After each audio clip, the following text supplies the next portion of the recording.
SIR में जितने voters delete हुए हैं वो जीत के मार्जिन से ज़्यादा निकले हैं। जहाँ पे 12,500 समथिंग वोटर्स डिलीट हुए, विक्ट्री मार्जिन सिर्फ 95। बलरामपुर में 17,500 वोटर्स डिलीट हुए, विक्ट्री मार्जिन सिर्फ 389। बख्तियारपुर में 9,200 वोटर डिलीट हुए, विक्ट्री मार्जिन 981। दोस्तों, बिहार में एसआईआर लागू होने के बाद लगातार विवाद बढ़ते जा रहे थे, लगातार विवादों में था एसआईआर।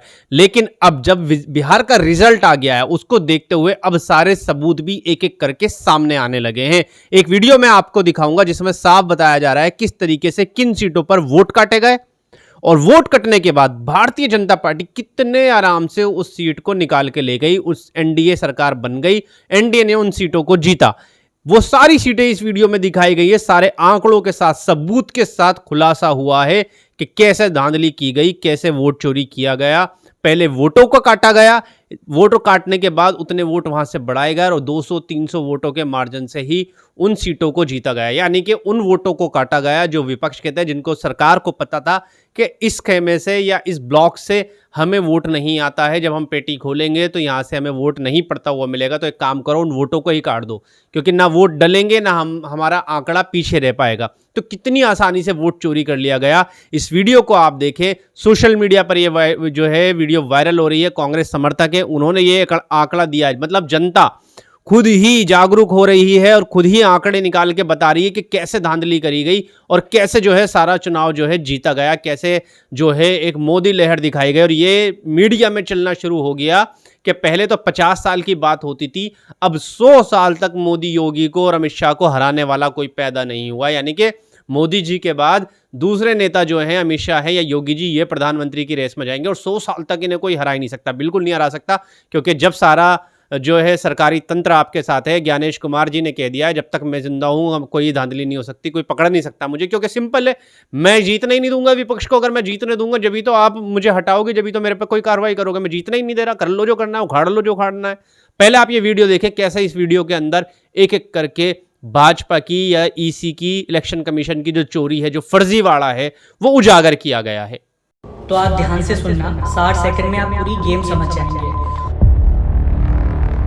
और अगर आपने एक बार इस पैटर्न को देख लिया तो फिर इसे अनदेखा नहीं कर पाएंगे। हर एक सीट जहां एनडीए ने महागठबंधन को हराया है, एसआईआर में जितने वोटर्स डिलीट हुए हैं वो जीत के मार्जिन से ज़्यादा निकले हैं। मैं आपको कुछ एग्जाम्पल देता हूँ। अगाई गांव करके एक सीट है जहाँ पे 12,500 समथिंग वोटर्स डिलीट हुए, विक्ट्री मार्जिन सिर्फ 95। बलरामपुर में 17,500 वोटर्स डिलीट हुए, विक्ट्री मार्जिन सिर्फ 389।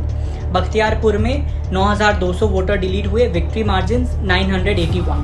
बेलागंज में 15,200 वोट डिलीट हुए, विक्ट्री मार्जिन 2,800। औरंगाबाद में 18,500 वोट डिलीट हुए, विक्ट्री मार्जिन 6,700।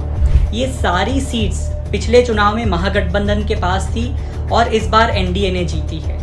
और मैं अब तक 150 सीट्स के रिजल्ट देख चुका हूँ और एसआईआर से उसको टैली कर चुका हूँ। ऐसी 5 नहीं 30 से भी ज़्यादा सीट है जिसमें यही पैटर्न नज़र आता है। और सुनिए, I have not come across a single seat जहाँ पर महागठबंधन जीता हो, लास्ट टाइम वो सीट एनडीए की हो और उसका विक्ट्री मार्जिन डिलीटेड वोटर से कम है।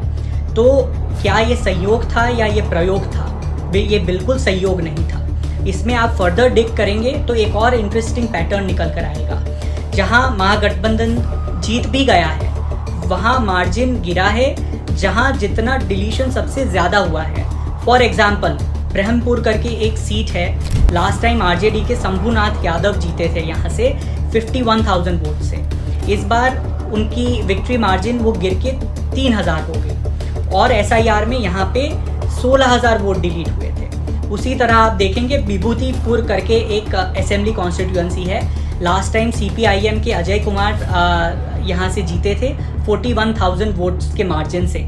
इस बार उनका विक्ट्री मार्जिन गिर के 10,000 हो गया है और यहाँ एसआईआर में 11,000 से ज़्यादा वोट डिलीट हुए हैं। तो फॉर्मूला सिंपल है, जितना डिलीशन उतना एनडीए को फ़ायदा, जितना डिलीशन उतना महागठबंधन को नुकसान। तो ये जो हम पहले से कह रहे थे कि ये स्पेशल इंटेंसिव रिवीजन नहीं, ये स्पेशल इंटेंसिव रिगिंग था, और ये रिगिंग हमारे सामने आ गया है, जनता के सामने ये पैटर्न आ गई है। अब आप खुद सोचिए कि क्या बिहार में ये चुनाव था या डेटा ड्रिवन वोट चोरी थी।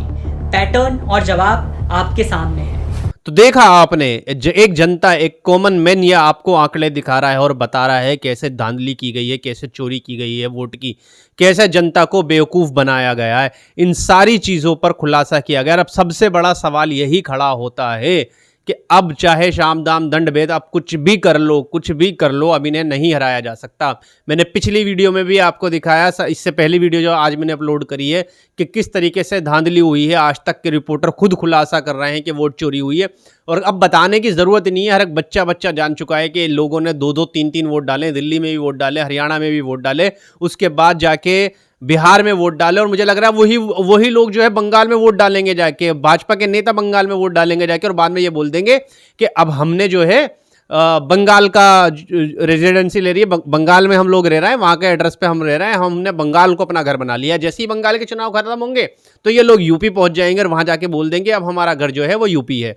तो इस तरीके की तमाम जो धांधली हो रही है, ये धांधली सिर्फ और सिर्फ आपका जो है अधिकार मारा जा रहा है। लेकिन सवाल सबसे बड़ा ये भी खड़ा होता है कि ऐसी जनता के लिए क्या किया जाए जो 10,000 में अपना वोट बेच दे, ऐसी जनता के लिए क्या किया जाए जो 2,000 में अपने आप को बेच दे, और इन सब चीज़ों का क्या किया जाए, कहाँ से कैसे उस जनता को रोका जाए, कैसे को समझाया जाए कि आज जिन 10,000 में आप बिक रहे हो वही 10,000 आपको सारी ज़िंदगी भारी पड़ने वाले हैं। आपको सरकार की सुविधा नहीं मिलेंगी, सरकारी स्कूल बंद किए जा रहे हैं, सरकारी अस्पताल बंद किए जा रहे हैं, सब कुछ सरकारी जो है वो धीरे धीरे बंद किया जा रहा है।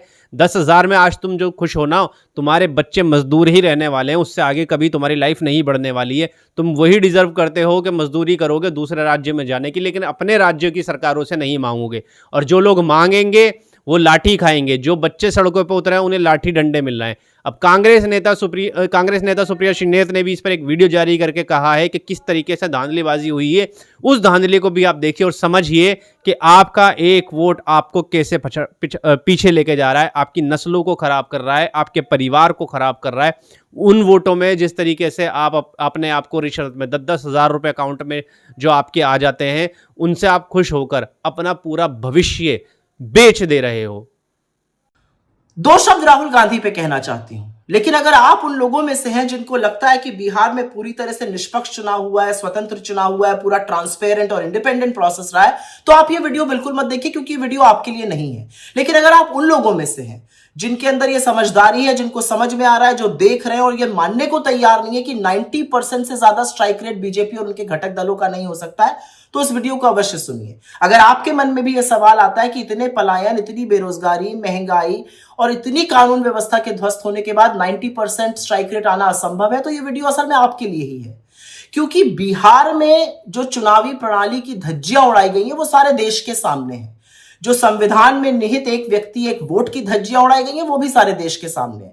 बिहार में जिस तरह से बीजेपी के पदाधिकारियों ने, नेताओं ने, कार्यकर्ताओं ने एक से ज्यादा जगह वोट डाले, उसके सबूत सोशल मीडिया पर हर जगह है। ये तो कुछ सबूत सामने आ गए, कितने ही और लोगों ने ये किया है अभी हमें नहीं पता है। और इसीलिए अगर आपके मन में भी यह सवाल उठता है कि 62 लाख वोट काटे गए और फिर 20 लाख जोड़ दिए गए, जिसमें से 5 लाख वो वोट थे जिन्होंने फॉर्म ही नहीं भरे थे, और आप एसआईआर पर सवाल उठाते हैं, तो आप सही सवाल उठा रहे हैं। अगर आपके मन में भी यह सवाल उठता है कि 6 अक्टूबर को इलेक्शन अनाउंस करते हुए ज्ञानेश कुमार जी 7 करोड़ 42 लाख वोटर की बात करते हैं, जो जादू से 11 नवंबर को 7 करोड़ 45 लाख हो जाता है, और अगर आपके मन में सवाल आता है कि 3 लाख कैसे बढ़ गए, तो सही सवाल आ रहा है। अगर आपके मन में सवाल आता है कि जेडीयू और बीजेपी की सरकार ने चुनाव के दौरान 10,000 रुपए खाते में डाले और चुनाव आयोग मूक दर्शक बना रहा और ये वोट के लिए कैश या जिसको रिश्वत कहते हैं दी जाती रही, तो बिल्कुल सही सवाल आपके मन में आ रहा है। अगर आपके मन में यह सवाल आता है कि कैसे चुनाव के बीचों बीच हरियाणा के करनाल से एक ट्रेन उन लोगों से भर के आती है जो बीजेपी का पटका पहने हुए वो बिहार में आकर वोट डालते हैं, तो आपके मन में बिल्कुल सही सवाल आ रहे हैं। और इन सब चीजों का इल्म, इन सब चीजों का पता, इन सब चीजों की अवेयरनेस हमें कहां से आ रही है? क्योंकि राहुल गांधी ने आरोप नहीं सबूतों के साथ वोट चोरी का कच्चा चिट्ठा इस देश के सामने खोलकर रख दिया है। राहुल गांधी ने सबूतों के साथ नरेंद्र मोदी और चुनाव आयोग की मिलीभगत को उजागर किया है। राहुल गांधी की बदौलत आज इस देश को फर्जी वोटर, फेक पते, कैसे एक एक घर पे 500 800 लोग रजिस्टर हो जाते हैं, कैसे नकली फोटो इस्तेमाल होती है जिसमें ब्राजील की मॉडल तक शामिल है, ये लोगों के पास और खबर सामने आई है। ये राहुल गांधी की बदौलत है कि एक्चुअली इतने खुलासों के बाद मेन स्ट्रीम मीडिया और डिजिटल मीडिया के साथ ही जो फील्ड पर गए उन्होंने और उदाहरण लाके सामने रखे। ये राहुल गांधी की बदौलत है कि अगर एक व्यक्ति एक जगह से ज्यादा वोट करता हुआ पाया गया तो उसके फोटो, उसके वीडियो लोगों ने साझा किए सोशल मीडिया पे। ये उनकी बदौलत है कि लोगों को लगा वोट चोरी हो रही है और अगर किसी बूथ पर अनियमितता हो रही है तो उसको बढ़ चढ़ कर बोला गया। तो राहुल गांधी पर एकदम से आक्रामक कौन है, हमलावर कौन है? राहुल गांधी को इस हार का दोषी कौन ठहरा रहा है? महागठबंधन के खराब प्रदर्शन का ठीकरा कौन उनके सिर पर फोड़ रहा है? हो सकता है अनभिज्ञता में आप कर रहे हो, लेकिन असल में यह बहुत सोची समझी सुनियोजित साजिश है बीजेपी की, आरएसएस की और उनके पालतू मीडिया की। और यह साजिश इसलिए रची गई है जिससे राहुल गांधी जी का वोट चोरी का जो खुलासा है वो फीका पड़ जाए, जिससे कि इस देश की नरेंद्र मोदी के खिलाफ जो सबसे सशक्त आवाज है, जो किसी कीमत पर समझौता नहीं करती है, वो आवाज दब जाए। महागठबंधन की हार का दोषी राहुल गांधी को ठहराना अकेले कहीं ना कहीं एक मकसद है इसका, और वो मकसद है राहुल गांधी की आवाज को दबाना, उनको डिस्क्रेडिट करना, विपक्ष के कैंप में संशय पैदा करना, विपक्ष के कैंप में अविश्वास पैदा करना। लेकिन ऐसा होएगा नहीं, और ऐसा इसलिए नहीं होगा क्योंकि बीजेपी ने वोट चोरी को इंस्टीट्यूशनलाइज कर दिया है। और आज बीजेपी की इस वोट चोरी का जो बिहार में जीता जागता उदाहरण है वो सबके सामने है। किस तरह से खुला खेल फर्रुखाबादी हुआ है वो सब लोग समझ रहे हैं।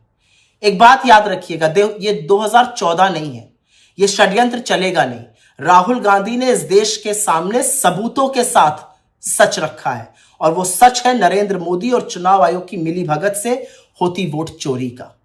और एक बात और याद रखिएगा, बीजेपी जो मन आए कर ले, जितना मन आए झूठ परोस ले, भांडा जरूर फूटेगा, क्योंकि सच और सूरज की एक ताकत होती है, वो निकलते जरूर है।